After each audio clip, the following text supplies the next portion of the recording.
বুদ্ধদেব বসুর প্রবন্ধ পুরানা পল্টন। পাঠ করছি চুমকি সরকার। দেশ দেখা আমার কপালে খুব কমই ঘটেছে, খানিকটা আর্থিক কারণে, কিন্তু তার বেশি দেশ ভ্রমণের স্বাভাবিক রুচির অভাবে। ঘুরে বেড়াতে আমি ভালোবাসি না। জীবনের সবচেয়ে কল্পনাপ্রবণ এবং উদ্দাম সময়ও পারিপার্শ্বিকের বৈচিত্র্য ও নতুনত্বের লোভ আমার বেশি ছিল না, বরং দু একবার যা চেষ্টা করে দেখেছি, এই অন্তত সভ্যযুগের দ্রুত ও অপেক্ষাকৃত শারীরিক ক্লেশহীন যানেও ভ্রমণের অনারামি আমার বেশি মনে হয়েছে। এবং নতুন জায়গায় গিয়ে অতি সুন্দর প্রাকৃতিক আবেষ্টনীর মধ্যেও আমি স্বাচ্ছন্দ্য পাইনি। তাই বলে প্রকৃতির প্রতি যে আমি উদাসীন তা নয়। বাইরের বিশ্ব প্রকৃতির প্রতি আমার আকর্ষণ ও আসক্তি যে কত গভীর তা আবিষ্কার করে এক এক সময় নিজেই অবাক হয়ে গিয়েছি। কিন্তু সে প্রকৃতি আমি যেখানেই থাকি না কেন সব সময় আমার জানলার বাইরে উপস্থিত। সন্ধ্যার মেঘের রং, সন্ধ্যার তারা, দ্বিতীয়ায় নতুন বাঁকা চাঁদ, তার জন্যে রেল কোম্পানির টিকিট কাটবার দরকার করে না। প্রকৃতির এই আটপৌরে অসাবধান রূপই আমাকে মুগ্ধ করে। যেখানে প্রকৃতি ট্যুরিস্টের মনোহরণ করার জন্য পাহাড়ে আর জলপ্রপাতে বিদেশি ফুলের বর্ণচ্ছটায় আর নীল হ্রদে নীলতর আকাশের ছায়ায় সেজে গুজে বসে আছে, যেখানে তার রূপ ভাঙিয়ে রেল কোম্পানির বিজ্ঞাপন তৈরি হয়, যেখানে সে নিতান্তই সরকারিভাবে সুন্দর, আমার মন তার প্রতি স্বভাবতই বিমুখ। স্বীকার করছি, তেমন কোনো বিখ্যাত বিউটি স্পট আমি এ পর্যন্ত দেখিনি, এবং দেখলে হয়তো আমার মত বদলাতে পারে। তবু এও ঠিক যে কোনো বাধা না থাকলেও, নানা রকম সুবিধে পেলেও প্রকৃতির যেসব সরকারি সৌন্দর্য দেখার জন্য আমার পরিচিত অভ্যস্ত গৃহকোণ ছাড়তে আমার মন চায় না। আসল কথা, আমি ঘরকুনো। আমি গুছিয়ে বসতে ভালোবাসি, শিকড় গজাতে ভালোবাসি। অনেক দিন বাস করবার ফলে যে ঘরটি আমার ব্যক্তিত্বে এক্কেবারে আচ্ছন্ন হয়ে গেছে, তার বাইরে বেশিক্ষণ মন টেকে না আমার। বাঁধা ধরা কতগুলো অভ্যাসের দৈনন্দিন দাসত্বে আমার তৃপ্তি। কখনো কোনো কারণে তার একটু বিচ্যুতি হলেও আমার অস্বস্তি লাগে। নতুনত্বের প্রতি মোহ তা আমার নেই, বরং গভীর সন্দেহ আছে। এমনকি আমার ঘরে যেখানে যে জিনিস আছে তার ব্যবস্থার একটু পরিবর্তন হলেও আমি বিরক্ত হই। আমার নিতান্ত অপরিসর আসবাব বাহুল্যহীন ঘরে বই নিয়ে, লেখা নিয়ে, বন্ধুদের সঙ্গে গল্পগুজব নিয়ে, নিজের মনের চিন্তা নিয়ে, নিজের ঘরের পরিচিত অতি পরিচিত আবহাওয়ায় আমি বেশ থাকি, সবচেয়ে ভালো থাকি। বৈচিত্র্য আমার পক্ষে বৈষম্য। এমন সময় গেছে যখন দিনের পর দিন, মাসের পর মাস বলা যায় ঘর থেকে একেবারে না বেরিয়ে আমি কাটিয়েছি। আমি যা চাই, যা কিছু আমার ভালো লাগে, সব আমি ঘরে বসেই পেয়েছি। বাইরে যাবার কথা মনে হয়নি, এবং সে সময়টা আমার পরিপূর্ণ আনন্দে কেটেছে। একটা মুহূর্ত ম্লান মনে হয়নি, মুহূর্তের জন্য ক্লান্ত বোধ করিনি। এমন অনেক আনন্দের দিনই আমার কেটেছে পুরানা পল্টনের বাড়িতে। পুরানা পল্টন, অনেক দিন আগে যে মেয়েকে ভালোবাসতাম, হঠাৎ কেউ যেন আমার সামনে তার নাম উচ্চারণ করলো। এককালে যে নিতান্ত আপন ছিল, তার নাম আজ কানে ঠেকছে নতুন। অবাক হতে হয় তার সঙ্গে অতদিনের ঘনিষ্ঠতা, তা কি সত্যি? সেদিন হয়তো তাকে ইচ্ছে করেই ছেড়ে এসেছিলাম, কিন্তু আজ তার নামের শব্দে মধুরতা, বিষাদ। পুরানা পল্টন যেদিন শেষবারের মতো ছেড়ে এলুম, সেই স্থান বিশেষের জন্য সেদিন আমার মনে একটু দুঃখ হয়নি, বরং ঢাকা ছাড়তে পেরে আমি মুক্তির নিঃশ্বাস ফেলেছিলাম। ঢাকা শহরের প্রতি আমার বিশেষ কোনো প্রীতি নেই, বরং তার বিরুদ্ধে কিছু অভিযোগ আছে। তার উপর আমার যা পেশা, তাতে ব্যবসার ও সংস্কৃতির কেন্দ্রস্থলে না থাকলে চলে না। আমার বহুকাল ধরে অভিপ্রায় ছিল বিশ্ববিদ্যালয়ের শেষ পরীক্ষা হয়ে গেলেই কলকাতায় এসে বসবাস করব। তা যেদিন ঘটল, খুবই খুশি হয়েছিলুম।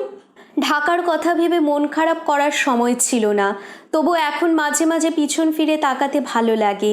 মানুষের মনে অতীতের মোহ আশ্চর্য। বর্তমানে যা অপ্রিয় তা স্মৃতিতে পরিণত হলেই তারও কোনো কাঁটা আর থাকে না, মনের মধ্যে তা কোমল ও সুগন্ধি হয়ে হানা দেয়। পুরানা পল্টন আজ স্মৃতিতে পরিণত হয়েছে, তাই তার সমস্ত অপরাধ ক্ষমা করে শুধু তার সৌন্দর্য উজ্জ্বল হয়ে আমার মনে ফুটে উঠেছে। বর্তমানে যাকে নিয়ে সম্পূর্ণ সুখী হতে পারিনি, আজ অতীতের প্রেক্ষিতে তাকে একান্ত রূপে ভালোবাসছি। বাস্তবে যার মধ্যে অনেক অভাব ছিল, স্মৃতিপটে তার যে ছবি উঠল দেখলুম তাতে কোনো খুঁত নেই। আজ যদি কেউ আমাকে জিজ্ঞেস করে পৃথিবীতে সবচেয়ে সুন্দর কোন জায়গা, আমি অনায়াসে উত্তর দিই পুরানা পল্টন। পুরানা পল্টনের টিনের বাড়িতে আমি 6 বছর কাটিয়েছি। সমস্ত কলেজ জীবন, সাহিত্য জীবনের প্রথম পর্যায়, যৌবনের উন্মেষ থেকে বিকাশ। এ সময়টা আত্মপ্রকাশের না হলেও আত্মপ্রস্তুতির দিক থেকে জীবনের সবচেয়ে প্রধান অংশ। এই সময়ের পরিণতিতেই মানুষের ভবিষ্যৎ কার্যকলাপ নির্দিষ্ট হয়। বন্ধুত্ব স্থাপন করার, অন্তর্জীবনের বহু অভিজ্ঞতা অর্জন করার, রুচি ও অভ্যাস গঠন করার এই সময়। এ সময় মন আশ্চর্য দ্রুতগতিতে গড়ে ওঠে। 1 বছরে মানুষ 5 বছর বাড়ে। মনের তখন সবে পাখা গজিয়েছে, সে দূর থেকে আরও দূরে উড়ে উড়ে নিজের শক্তি পরীক্ষা করে। জীবনের সম্বন্ধে প্রথম সচেতনতায় প্রতি মুহূর্তে আবিষ্কার করে নতুন আস্বাদ, নতুন অনুভূতি। সেই বছরে মানুষের মন নানা পরিবর্তনের ভেতর দিয়ে গিয়ে শেষটায় নিজস্ব রূপ নেয়। বাকি জীবনের কাজ সেই নির্দিষ্ট রূপের উপর গাঢ়তর রং ফলানো। এতদিনে আমার নিজস্ব ছাঁচে করা হয়ে গেছি। মনের চেহারা আর বদলাবে না যতদিন না রক্তের তেজ কমে আসে, জরার বাষ্পোদ্দয় মনের স্বচ্ছতা আসে ঘোলাটে হয়ে। 17 বছর বয়সে আমি পুরানা পল্টনের বাড়িতে আসি। পাড়াটা তখন সবে গড়ে উঠেছে। শহরের এক প্রান্তে ফাঁকা মাঠের মধ্যে 2-1খানা বাড়ি, পাকা রাস্তা নেই, ইলেকট্রিসিটি নেই। সেই বড় রাস্তার মোড়ে একমাত্র জলের কল। ডাকবাংলোর পর থেকে রাস্তাতেও আলো ছিল না। অসুবিধে যতদূর হতে হয়। প্রথম কয়েকদিন খুব বিশ্রী লাগলো, মনে হলো সভ্যতার এলাকার বাইরে নির্বাসিত হয়েছি। আমাদের বাড়ি ছাড়া আর বোধহয় 2 বাড়ি উঠেছে তখন। তারই এক বাড়ির ছেলের সঙ্গে প্রতিবেশিতার সূত্রে আমার পরিচয়। একই কলেজে পড়ার উপলক্ষে তা পরিণত হলো বন্ধুতায়। শেষ পর্যন্ত আমরা যে কটি বন্ধু একত্র হয়ে প্রগতি দল বলে পরিচিত হলাম, তাদের প্রায় সকলের সঙ্গেই সেই রকম সময় আমার আলাপের সূত্রপাত। দেখতে দেখতে আমার চোখের উপর মস্ত মস্ত বাড়ি উঠে পাড়া ভরে গেল। কত গ্রীষ্মের দুপুর ছাদ পেটানো গানের একঘেয়ে সুরে উদাস হয়ে উঠল। পাকা রাস্তা তৈরি হলো, ইলেকট্রিসিটিতে আলো হয়ে গেল চারদিক। 10 গজ পর পর বসল জলের কল। শেষ পর্যন্ত পুরানা পল্টন ভদ্র হয়ে উঠল, ভদ্রলোকের বসবাসের যোগ্য হয়ে উঠল। সবাই আমরা আরামের নিঃশ্বাস ছাড়লুম। তবু এখন ভেবে দেখছি হয়তো আগেকার সেসব দিনই ভালো ছিল, যখন বড় রাস্তার মোড়ে ঘোড়ার গাড়ি থামিয়ে তারপর জলকাদা পার হয়ে বাড়ি আসতে হতো, যখন বন্ধুরা মাঝে মাঝে সাইকেল ঘাড়ে করে 1 হাঁটু কাদা ভেঙে আমার বাড়ি এসে পৌঁছতো, যখন কৃষ্ণপক্ষের অন্ধকারে তারার আলোয় পথ দেখে মাঠ পেরিয়ে আমি বাড়ি ফিরতুম আর শুক্লপক্ষে আকাশ ভরে আলোর বান ডাকত। তেমন জ্যোৎস্না কতকাল দেখি না। সেই সময়টা আমি প্রায় রোজই বেশি রাত করে বাড়ি ফিরতুম। নির্জন মাঠের উপর দিয়ে একা হেঁটে আসতে কি ভালোই লাগতো। অন্ধকারে খানিক দূর এসে হঠাৎ অদূরে ইলেকট্রিক পাওয়ার হাউসের তীব্র আলো চমক লাগাতো। এক বন্ধু প্রায়ই বলতো যে তার মনে হয় ওখানে খুব সুখী এক পরিবার বাস করে। কত রাত্রে আস্তে আস্তে ডান দিকে সবুজ বনরেখার উপরে লাল হয়ে চাঁদ উঠতে দেখেছি, আর আমার মন কবিতার রসে আপ্লুত হয়ে গেছে। একবার এক ফুটফুটে জ্যোৎস্না রাত্রে আমি যেন ঠিক দেখতে পেয়েছিলাম এক ঝাঁক সাদা মূর্তি মাঠের মধ্যে ছুটোছুটি করছে। তখন আমার ভাবতে খুব ভালো লেগেছিল যে আমি পরীর নাচ দেখতে পেলুম। হ্যাঁ, সেই পুরানা পল্টনই ভালো ছিল। আমার ঘরের জানলা দিয়ে তাকালে চোখ এক্কেবারে সোজা রেললাইন অবধি চলে যেত। তারও পেছনে বড় ব্যারাক বাড়িটাকে চেষ্টা করলে ধরা যেত চোখে। গ্রীষ্মকালে সারাক্ষণ প্রকাণ্ড মাঠ পেরিয়ে হু হু হাওয়া। শেষ সময় অবধি ঠিক আমার ঘরের সামনেটা খোলাই ছিল, কিন্তু শেষের বছরগুলোতে সেরকম হাওয়া আর পেয়েছি বলে মনে পড়ে না।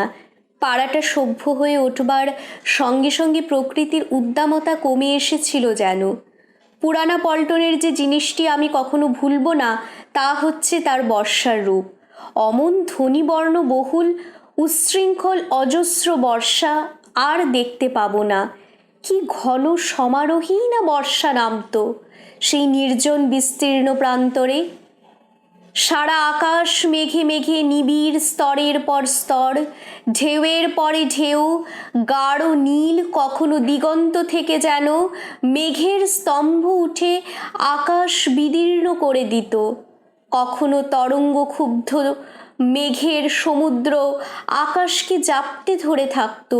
শুধু দিকরেখার কাছে খানিকটা দেখা যেত বর্ণহীন শূন্য।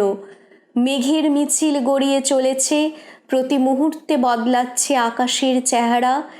জানলার কাছে বসে বসে আমি দেখতুম ঠান্ডা হাওয়া ছুটত, তার ছোঁয়ায় এক আশ্চর্য সুখের স্রোত নামত আমার মেরুদণ্ডে। তারপর রেল লাইন আর দেখা যায় না, মাঠ অস্পষ্ট হয়ে এলো। শোঁ শোঁ শব্দ উঠল বাতাসে, বটগাছ দুটো ঢেকে গেল আবছায়াকে। আমাদের টিনের চাল ঝমঝম শব্দে বেজে উঠল। মুহূর্তে মেঘের রং মুছে গেছে, সারা আকাশ বিবর্ণ এখন। বৃষ্টি বৃষ্টি, জানলা বন্ধ করে দিতে হতো, তবু বেড়ার ফাঁক দিয়ে জল এসে ঘরের মেঝেতে রীতিমতো স্রোত বয়ে গেছে। চালের উপর বৃষ্টির অবিরাম গান, সে গান শুনতে শুনতে ঘুমিয়ে পড়েছি কত রাত্রে। পুরানা পল্টনের বর্ষার রূপ কিছুতেই ভোলবার নয়। সকালবেলাকার ছেঁড়া মেঘের আকাশ, ভিজে হাওয়া, মাঠে জমে থাকা জল, মাঠ ভরা নতুন সবুজ ঘাস, আমাদের উঠোনের তুলসী মঞ্চে ঘনলতার আড়ালে ঘন নীল অপরাজিতা, মাটির গন্ধ, বুনো ফুলের গন্ধ, আকাশ ভরা সেই নরম নীল মেঘ, সেই অশ্রান্ত অজস্র বর্ষণ। বাইরে তাকালে মনে হতো সমস্ত সৃষ্টি যেন ধোঁয়া হয়ে মিলিয়ে যাচ্ছে। মনে হতো পৃথিবীর শেষ সীমা এইখানে। আগে দুটো বটগাছের উল্লেখ করছি, স্মৃতি যেসব দৃশ্য জমা করে রেখেছে তাদের সঙ্গে। দেখছি গাছ দুটো অবিচ্ছেদ্যভাবে জড়িত। আমাদের ছোট্ট পাড়ার ঠিক বাইরে দুদিকে দুই প্রকাণ্ড গাছ একাধারে সিংহদ্বার ও দ্বার প্রহরীর মতো দাঁড়িয়ে। জানলার কাছে দাঁড়ালেই তাদের দেখতে পেতুম। আমার মনের সব ছবির সঙ্গে অজান্তে জড়িয়ে গেছে তারা। চৈত্র মাসে তাদের তলায় কত যে শুকনো পাতা ঝরে পড়ে, হাওয়ায় সেগুলো ঘুরে ঘুরে ছড়িয়ে যায় পাড়াময়। বর্ষায় তাদের নতুন রূপ, জট বাঁধা প্রকাণ্ড ঝুনো শরীরে ছোট কচি পাতা ঠিক যেন মানাতো না। হাওয়ার দিনে অশান্ত অশ্রান্ত মর্মর রোদের দুপুরে অনেকক্ষণ তাকিয়ে থাকলে মনে হতো প্রতিটি পাতা প্রাণ শক্তিতে থরথর করে কাঁপছে। আর সন্ধ্যার শেষ সোনালি রশ্মিকে গাছ দুটোর মাথায় কতদিন আটকে যেতে দেখেছি। ঘন অন্ধকারে সমস্ত মাঠ যখন হারিয়ে গেছে, তাকিয়ে থাকতে থাকতে গাছ দুটোর পরিচিত বিশাল আকার ফুটে উঠেছে আমার চোখের সামনে। মনে ভারী আরাম পেয়েছি। শেষের দিকে একটা গাছে একপাল শকুন বাসা বেঁধেছিল। বেশি রাত্রিরে বাড়ি ফিরতে ফিরতে তাদের পাখা ঝাপটানি আর শকুন ছানার মানুষের মতো ডাক শুনে ভয় পেতে ভালোবাসতুম। চলে আসবার কয়েকদিন আগে শুনেছিলুম পাড়ার সব প্রবীণরা একত্র হয়ে কর্তৃপক্ষের কাছে আবেদন করেছেন গাছ দুটো কেটে ফেলার জন্য। তাদের ধারণা হয়েছে ওই শকুনদের জন্য পাড়ায় নানা রকম ব্যাধি ছড়াচ্ছে। আমার কপাল ভালো, পুরানা পল্টনের উপর সভ্যতার এই শেষ আঘাত অনুষ্ঠিত হবার আগেই আমি ও পাড়া ছাড়তে পেরেছিলুম। পুরানা পল্টনে প্রথম যখন গেলুম তখন আমি বয়ঃসন্ধির প্রভাবে নিজেকে ঘোর দুঃখী বলে কল্পনা করছি এবং রোজ 2-3টে করে ব্যর্থ প্রেমের কবিতা লিখছি। সংসার সমাজের প্রতি সমস্ত মন তখন বিমুখ। বহেমিয়ানিজমকে সার করেছি জীবনের। তার ফলে 3 মাসে একবার চুল ছাঁটি, স্নানাহার সম্বন্ধে অনিয়মকেই করে তুলেছি নিয়ম। দিন কি রাত্রির যে কোনো সময় চায়ের দোকানে সদলে আড্ডা ছিল আমার স্বর্গ। যেসব দোকানের কথা মনে করলে এখন ন্যাক্কারের উদ্রেক হয়, কিন্তু নিয়ম করা উচ্ছৃঙ্খলতায় কিছুদিন পরেই ক্লান্তি আসে। সে ঢেউ কেটে যেতে দেরি হলো না। ঢাকা বিশ্ববিদ্যালয়ে যখন ভর্তি হলাম তখন থেকে আমার মধ্যে যেন নতুন জীবন এলো। আমাদের প্রায় সম্পূর্ণ দলটি তখন বিশ্ববিদ্যালয়ের ছাত্র এবং 2 জন ছাড়া সকলেই জগন্নাথ হলো এ সংলগ্ন। নিতান্তই বরাত জোরে আমি আইএ পরীক্ষায় বৃত্তি পেয়ে গিয়েছিলাম। তার খবর যেদিন পেলাম প্রায় সেই দিনই সবাই মিলে ঠিক করা গেল যে প্রগতি যা এতদিন হাতে লিখে বের করতুম এইবার ছেপে বের করতে হবে।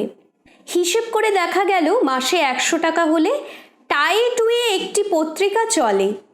একরকম নিজেদের ভেতর থেকে সহজেই 10 জন লোক পাওয়া গেল যারা প্রতি মাসে 10 টাকা করে চাঁদা দেবে। আমি দিতে পারবো কিনা সেটাই ছিল সন্দেহ। আমার বৃত্তি পাওয়ার খবরে সে দুর্ভাবনা ঘুচল। এই আশাতীত পুরস্কার লাভে আমি ঈশ্বরের অঙ্গুলি নির্দেশ দেখতে পেলুম। এবার আর প্রগতি না বেরিয়ে যায় না। দারুণ উত্তেজনা, জল্পনা, আলোচনা, কিছুদিনের পরম সুখকর পরিশ্রমের পর শেষটায় একদিন আষাঢ়ের এক শুভ দিনে পীত মলাটে ঊর্ধ্বমুখী নারীমুণ্ডের প্রতিকৃতি যুক্ত হয়ে সত্যি সত্যি একদিন ছাপার অক্ষরে প্রগতি বেরোলো। শেষে কি হলো একটু বলে রাখি। প্রথম সংখ্যা পত্রিকা বেরোবার অনতি পরে আমাদের 10 জনের মধ্যে অনেকেই ঘটনা চক্রান্তে কে কোথায় ছিটকে পড়ল। পরে আর তাদের সাড়া পাওয়া গেল না। কেবল 2 জনের কাছ থেকে আমরা অনেক দিন পর্যন্ত সাহায্য পেয়েছিলাম, কিন্তু মোটা খরচের ভারটা যে 2 জনের উপরে পড়ল, তাদের যৎসামান্য বিত্ত মাসিকপত্রের অগ্নিসংযোগ আশ্চর্য দ্রুত বেগে পুড়ে যেতে লাগলো। প্রগতির যা বার্ষিক আয় তাতে ঠিক 1 সংখ্যা কাগজ ছাপা হতে পারত। এমন অবস্থায় মাসিকপত্রের মতো প্রচণ্ড শখ মিটতেও বেশি দেরি হয় না। অকস্মাৎ মধ্যপথে প্রগতির গতি গেল থেমে। সে যাই হোক, প্রগতি বের করা আর বিশ্ববিদ্যালয়ে ভর্তি হওয়া একই সময় একই মাসে ঘটল। জীবন উঠল আশ্চর্য রকম পরিপূর্ণ হয়ে। বিশ্ববিদ্যালয়ের বৃহত্তর পরিধি এবং নানা বিষয়ে অবাধ স্বাধীনতায় প্রথমটায় একেবারে মুগ্ধ হয়ে গেলাম। লেখা পড়া, হাসি, গল্প, আড্ডা, প্রাণশক্তি খরস্রোতে বয়ে চলল নানা দিক। প্রতি মুহূর্ত সজাগ, প্রতি মুহূর্ত মধুর।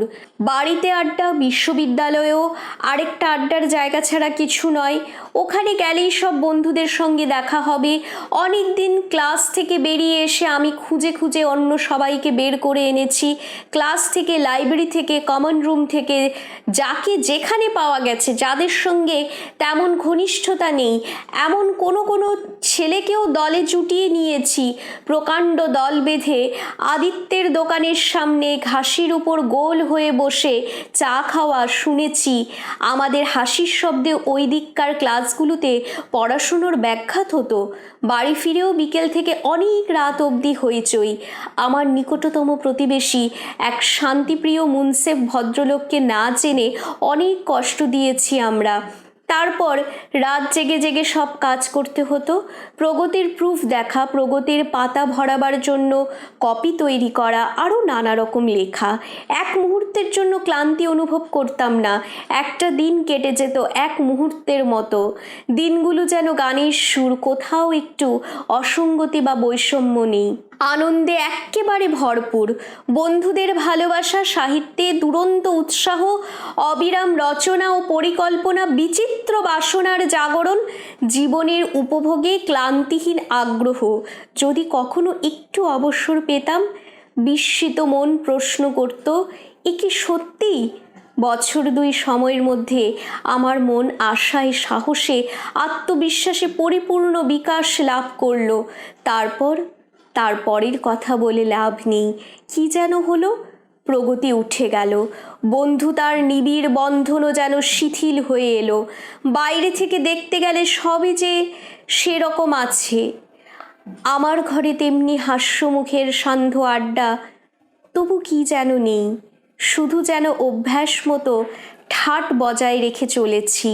প্রাণ চলে গেছে। জীবনের চাকা ইতিমধ্যেই আমাদের মনে দাগ কাটতে শুরু করেছে।